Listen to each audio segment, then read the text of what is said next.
ಜೈ ಹಿಂದ್. ನೋಡ್ರಿ, ಈ ವಿಡಿಯೋದೊಳಗಡೆ army SSC tech ಎಂಟ್ರಿಯನ್ನ ನಾವು ನೋಡೋಣ. 68ದ್ದು 2026 ಕರೆದಿದ್ದಾನ. ಇಲ್ಲಿ ಹುಡುಗರು ಹಾಕ್ಬೋದು, ಆಮೇಲೆ ಹುಡುಗಿರು ಹಾಕ್ಬೋದು.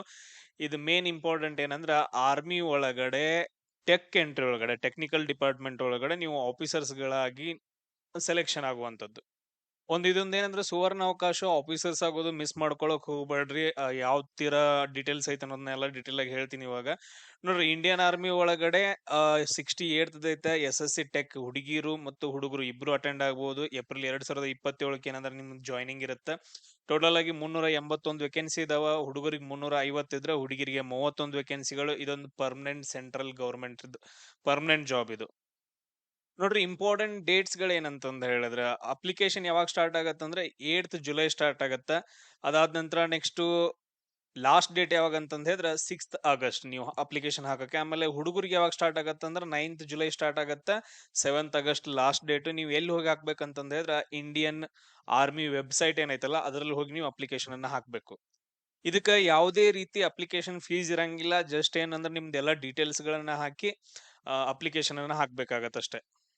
ನಿಮ್ದು ಇಲ್ಲಿ ನೋಡ್ರಿ, ಇಲ್ಲಿ ಏಜ್ ಲಿಮಿಟ್ ಎಷ್ಟಿರ್ಬೇಕು? ಏಜ್ ಲಿಮಿಟ್ ಎಷ್ಟಿರ್ಬೇಕಂದ್ರೆ 20ರಿಂದ 27 ವರ್ಷ ಆಗಿರ್ಬೇಕು. ನಿಮ್ದು ಏಜ್ ಲಿಮಿಟ್ ಏನಂತಂದ್ ಹೇಳಿದ್ರೆ 20ರಿಂದ 27 ವರ್ಷ ಆಗಿರ್ಬೇಕು. ನೀವು ಎಲ್ರು ಅಪ್ಲಿಕೇಶನ್ ಅನ್ನ ಹಾಕ್ಬಹುದು. ಅದಾದ ನಂತರ ನೆಕ್ಸ್ಟ್ ನೋಡ್ರಿ, ಟೋಟಲ್ ವೇಕೆನ್ಸಿಗಳು 350. ಆಮೇಲೆ ಹುಡುಗಿರಿಗೆ 31. ಕ್ವಾಲಿಫಿಕೇಶನ್ ಏನಂದ್ರೆ ನಿಮ್ದು ಬಿಟೆಕ್ ಅಥವಾ ಇಂಜಿನಿಯರಿಂಗ್ ಕಂಪ್ಲೀಟ್ ಆಗಿರ್ಬೇಕು. ಇವನ್ ಹುಡುಗಿರಿಗೂ ಕೂಡ ಏನಂದ್ರೆ ಬಿಟೆಕ್ ಅವ್ರ ಇಂಜಿನಿಯರಿಂಗ್ ಕಂಪ್ಲೀಟ್ ಆಗಿರ್ಬೇಕು.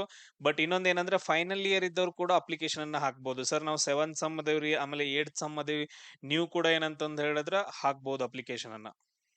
ನೋಡ್ರಿ, ಸ್ವಲ್ಪ ಡೀಟೇಲ್ ಆಗಿ ಹೋಗೋಣ. BE ಬಿಟೆಕ್ ಅದಾದಂತ್ರ ಯಾವ್ದಾದ್ರು ರಿಲೆವೆಂಟ್ ಇಂಜಿನಿಯರಿಂಗ್. ಸರ್, ಯಾವ ಬೇಕಾದ ಬ್ರಾಂಚ್ ದವ್ರಾಗಿರಿ. ಸಿಂಪಲ್ ಆಗಿ ಹೇಳ್ಬೇಕಂತಂದ್ ಹೇಳಿದ್ರೆ ನೀವು ಯಾವ ಬೇಕಾದ ಬ್ರಾಂಚ್ ದವ್ರಾಗಿರ್ಬಹುದು, ಅಪ್ಲಿಕೇಶನ್ ಅನ್ನ ಹಾಕ್ಬಹುದು. ಇವನ್ ಫೈನಲ್ ಇಯರ್ ಸ್ಟೂಡೆಂಟ್ಸ್ ಕೂಡ ಅಪ್ಲೈ ಅನ್ನ ಮಾಡಬಹುದು. ಇಂಡಿಯನ್ ಆರ್ಮಿ ಆಫೀಸರ್ಸ್ ಆಗೋಕೆ ಒಂದು ಸುವರ್ಣ ಅವಕಾಶ. ಮಿಸ್ ಮಾಡ್ಕೋಕ್ ಹೋಗ್ಬೇಡ್ರಿ. ಸರ್, ಮೇನ್ ಇಂಪಾರ್ಟೆಂಟ್ ಇನ್ನೊಂದು ಪಾಯಿಂಟ್ ಏನ್ರಿ, unmarried male and female. Sir, ನಮಗ್ ಮದುವೆ ಆಗೈತ್ರಿ, ನಾವು ಅಪ್ಲಿಕೇಶನ್ ಹಾಕ್ಬೋದ್ರಿ ಅಂತಂದೇಳಿ ಎಲ್ಲ ಎಸ್ ಹಾಕಕ್ ಬರಂಗಿಲ್ಲ. ನೀವು ಅನ್ಮ್ಯಾರಿಡ್ ಇರಬೇಕು. ನೀವೇನಂತಂದ್ರೆ ಇಂಡಿಯನ್ ಸಿಟಿಜನ್ ಆಗಿರ್ಬೇಕು. ಅಪ್ಲಿಕೇಶನ್ ಅನ್ನ ನೀವು ಹಾಕ್ಬಹುದು.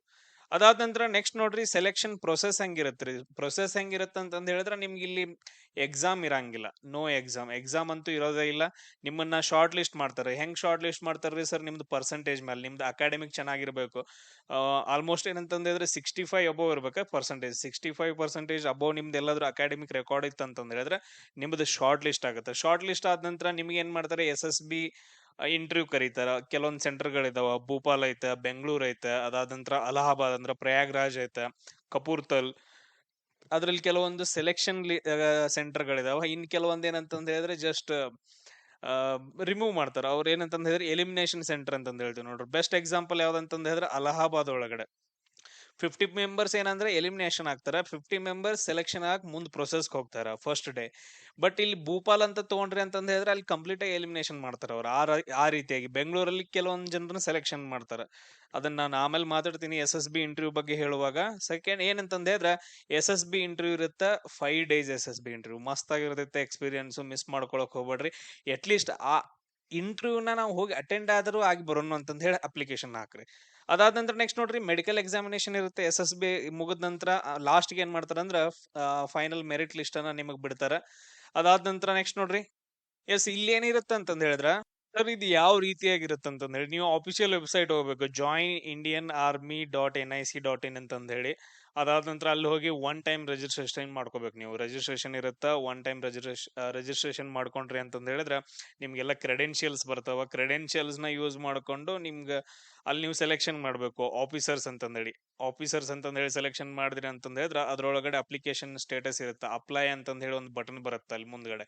ಅದ್ರ ಮೇಲೆ ಕ್ಲಿಕ್ ಮಾಡಬೇಕು. ಕ್ಲಿಕ್ ಮಾಡಿದ ನಂತರ ನಿಮ್ಗೆ ಮೆನ್ ಎಂಟ್ರಿನ ವುಮೆನ್ ಎಂಟ್ರಿ ಕೇಳತ್ತ, ಅದನ್ನ ಹಾಕ್ಬೇಕು. ಆಮೇಲೆ ಆನ್ಲೈನ್ ಅಪ್ಲಿಕೇಶನ್ ನ ಕೇರ್ಫುಲ್ ಆಗಿ ಹಾಕ್ರಿ. ಯಾಕಂತಂದ್ ಹೇಳಿದ್ರೆ ಮೊದಲು ಏನ್ ಮಾಡುತ್ತೆ ಅಂದ್ರೆ ಕ್ರೆಡೆನ್ಶಿಯಲ್ ಅಂದ್ರೆ ನೀವು ಒನ್ ಟೈಮ್ ರಿಜಿಸ್ಟ್ರೇಷನ್ ಮಾಡಿದ ನಂತರ ಕೆಲವೊಂದು ಥಿಂಗ್ಸ್ ಗಳನ್ನ ನೀವು ಫಿಲ್ ಮಾಡಿಬಿಡ್ಬೇಕಾಗತ್ತೆ. ಎಲ್ಲ ರಿಕ್ರೂಟ್ಮೆಂಟ್ ಯೂಸ್ ಆಗತ್ತೆ ಅದು. ಅದಾದ ನಂತರ ನೆಕ್ಸ್ಟ್ ನೀವು ಡಾಕ್ಯುಮೆಂಟ್ಸ್ ಗಳನ್ನ ಅಪ್ಲೋಡ್ ಮಾಡ್ಕೋಬೇಕಾಗತ್ತೆ. ಎಲ್ಲಾನು SSLC ಇಂದ ಹಿಡ್ಕೊಂಡು PUC ಆಮೇಲೆ ಇಂಜಿನಿಯರಿಂಗ್ ಆಲ್ ಮಾರ್ಕ್ಸ್ ಕಾರ್ಡ್ ಕೂಡ ನೀವು ಅಪ್ಲೈ ಮಾಡ್ಬೇಕಾಗತ್ತ. ಎಲ್ಲಾನು ಏನಂತಂದ್ ಹೇಳಿದ್ರೆ PDF ಫಾರ್ಮ್ಯಾಟ್ ಅಲ್ಲಿ. ಅದಾದ ನಂತರ ನೆಕ್ಸ್ಟ್ ಫೈನಲ್ ಸಬ್ಮಿಷನ್ ಮಾಡೋಕ್ಕಿಂತ ಮುಂಚೆ ಫೋಟೋಸ್ ಆಮೇಲೆ ತಮ್ನೇಲು ತಂಬು. ಅದಾದ ನಂತರ ನೆಕ್ಸ್ಟ್ ಇನ್ನೊಂದ್ ಏನಂತಂದ್ ಹೇಳಿದ್ರ ನಿಮ್ಗ ಸೈನು ಪ್ರಾಪರ್ ಆಗಿರ್ಬೇಕು. ಇವನ್ 3 ಯಾವತ್ತೂ ಚೇಂಜ್ ಮಾಡಂಗಿಲ್ಲ. ಸೈನ್ ಯಾವತ್ತೂ ಚೇಂಜ್ ಮಾಡಂಗಿಲ್ಲ. ಇಲ್ಲಿ ಏನ್ ಸೈನ್ ಮಾಡಿರ್ತಾರಲ್ಲ ಅದ ಸೈನ್ ಏನಂದ್ರೆ ಕಂಟಿನ್ಯೂಷನ್ ಮಾಡ್ಕೋಬೇಕಾಗತ್ತ. ಪ್ರಾಪರ್ ಆಗಿ ಸೈನ್ ಮಾಡ್ರಿ.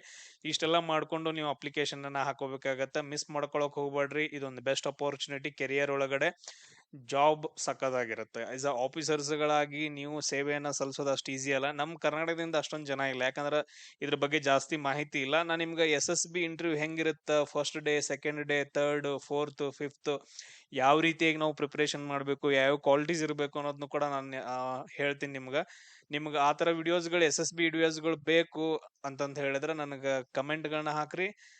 ನೆಕ್ಸ್ಟ್ ಏನಂತಂದ ಹೇಳಿದ್ರೆ ಅವುಗಳನ್ನ ಅಪ್ಲೋಡ್ ಮಾಡ್ತೀನಿ.